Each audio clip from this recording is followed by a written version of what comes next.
ماں پر تو کوئی اللہ کی الگ سے نعمت نہیں تھی، لیکن سلیمان علیہ السلام نے دعا میں ماں کو بھی شامل کیا۔ یہ والدین کا احترام ہے۔ والدین کا آپ کا باپ اگر ماسٹر ہے تو دعا میں ماں کو بھی شامل کیجیے، گرچہ وہ بیچاری جائے گا، یہ مقام ہے۔ اس لیے ماں کو شامل کیا۔ آپ پالنہار مجھے توفیق دے اس نعمت پر شکریہ ادا کرنے کی جو نعمت تو نے مجھے دی ہے، میرے والدین کو دی ہے، یعنی داؤد علیہ السلام کو، اور اپنی ماں کو بھی اس میں شامل کیا۔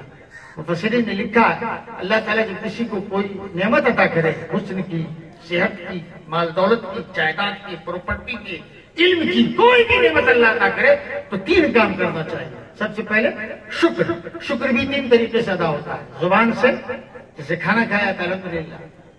دل سے، شکر یہ ہے کہ آپ نے جو کھایا اللہ سے اپنے دوسرے مسلمان بھائی کے لیے اسی نعمت کی تمنا کی، اپنے مرغی کھا رہے ہیں